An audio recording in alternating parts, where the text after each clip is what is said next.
अस्सलाम वालेकुम everyone, welcome to my channel Mahiya kitchen vlogs. आज के व्लॉग में मैं डिनर प्रिपरेशन कर रही हूँ। आज बन रहा है सिंपल सा अंडा आलू, टेस्टी पालक का साग और साथ में गरम गरम दाल चावल। तो चलिए बिना टाइम वेस्ट किए व्लॉग को शुरू करते हैं। आज हम बात करेंगे कि असल में कमजोर इंसान कौन होता है। तो आज मैं आपको कमजोर इंसान की 5 निशानियां बताऊंगी। अगर ऐसे लोग आपके आसपास मौजूद हो तो मोहतात हो जाइए, और अगर ये कमियां आपके अंदर भी मौजूद है तो अल्लाह से तौबा कीजिए ताकि अल्लाह ताला आपको बेहतरीन राह की तरफ ले चले। तो चलिए वीडियो शुरू करते हैं। कमजोर इंसान की पहली निशानी यह होती है कि वो कभी किसी को माफ नहीं करता। मिसाल के तौर पर मान लीजिए आपका कोई पुराना दोस्त 5-6-10 साल बाद मिलता है, बैठकर गुफ्तगू होती है और फिर वो पुरानी बातें, पुरानी बुराइयां, पुरानी शिकायतें निकालने लगता है कि मैं तुमसे नाराज था, तुमने मुझे ये कहा था, मैंने तुम्हारे साथ ये किया था। ऐसे लोग असल में कमजोर होते हैं क्योंकि वो गुजरी हुई बातों से आगे बढ़ ही नहीं पाते। वो उसी नेगेटिविटी में उलझे रहते हैं और उनके पास बैठकर आपको भी नेगेटिविटी महसूस होती है। मोहतात रहिए। माफ कर देना बहुत बड़ा अमल है। माफी मांगने वाला बहुत है, लेकिन माफ करने वाला उससे ज्यादा बड़ा और दिले दिलेर होता है। इसलिए जो माफ नहीं कर सकता असल में वो बहुत कमजोर होता है। अब आती है दूसरी निशानी। कमजोर इंसान हमेशा कोशिश करता है कि वो आपको छोटा दिखाए, कभी अपने इल्म के जरिए, कभी अपने पैसे के जरिए, कभी स्टेटस से, या फिर अपनी खूबसूरती का दिखावा करके। ऐसे लोग अपनी ही तारीफ करते रहते हैं।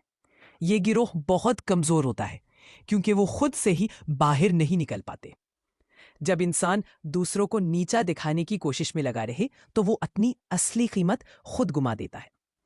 ये सब तकब्बुर में आता है, और तकब्बुर करने वाला अल्लाह के नजदीक बहुत बदनसीब होता है। अल्लाह हम सबको तकब्बुर से महफूज रखे। अब तीसरी निशानी, कमजोर इंसान कभी अपनी गलती नहीं मानता। कुछ लोग ऐसे होते हैं कि अगर वो गलत भी हो तब भी अपनी गलती को तस्लीम नहीं करते। वो सारी गलतियां दूसरों पर डाल लेते हैं, मगर अपने आप को हमेशा साबित करते हैं कि मैं गलत हो ही नहीं सकता। ऐसा इंसान कभी तरक्की नहीं कर सकता। अपनी गलती मान लेना कोई गुनाह नहीं, बल्कि ये बहुत बड़ा फजल होता है। जब इंसान माफी मांगता है उसके साथ अल्लाह होता है। तो अगर आप गलत हैं, माफी मांग लीजिए, दिल से मांग लीजिए।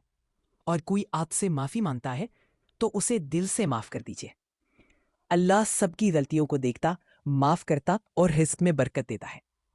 अब चौथी निशानी, कमजोर इंसान बहुत फजूल और बहुत झूठ बोलता है। हजरत वसीफ अली वसीफ रहमतुल्लाहि अलैह फरमाते हैं, जो इंसान हद से ज्यादा बात करता है वो बेइख्तियार झूठ बोलता ही बोलता है। ऐसी आदत इंसान की जिंदगी में से बरकत को खत्म कर देती है। खामोशी समंदर की मिसाल रखती है, गहरी, ठहरी हुई, पुरसुकून। और ज्यादा बोलने वाला दरिया की तरह होता है, हर जगह बहकर बिखर जाता है। इसलिए खामोशी अपने। ज्यादा बोलना भी नुकसान देता है और झूठ की तरफ ले जाता है। हदीस में भी फरमाया गया है, खामोशी हिकमत है। अगर कोई आपसे बहस करे, फजूल बातें करे, बस खामोश हो जाइए। जब आप जवाब नहीं देंगे वो खुद ही रुक जाएगा। और अब पांचवी निशानी, कमजोर इंसान हर बात को अपने ऊपर ले लेता है। कोई उसको बेहतरी के लिए बात करे, नसीहत दे तो तुरंत उसे बुलाई समझ लेता है। उसे लगता है कि सब उसी के खिलाफ बातें कर रहे हैं। ऐसे लोग कभी अपनी गलती तस्लीम नहीं करते। ऐसी आदत से निजात पाइए, अपनी कमजोरी को पहचानिए। अगर दुनिया में रहकर तौबा कर ली, गलतियां मान ली, तो आखिरत आसान हो जाती है। मेरी प्यारी बहनों, ये थे कुछ अहम पॉइंट्स जो मैं आपके साथ शेयर करना चाहती थी। अगर ये आदतें आपके आसपास के लोगों में हो तो उन्हें समझाइए। अगर आपके अंदर हो तो खुद को बेहतर बनाइए। यही छोटी छोटी बातें इंसान को अल्लाह के रास्ते की तरफ ले जाती है। दुनिया भी आसान होती है, आखिरत भी। आपने अभी तक मेरे चैनल को सब्सक्राइब नहीं किया है वो कर ले, ताकि मेरी वीडियो की नोटिफिकेशन आपको मिलती रहे। मिलते हैं अगले वीडियो में। अल्लाह हाफिज।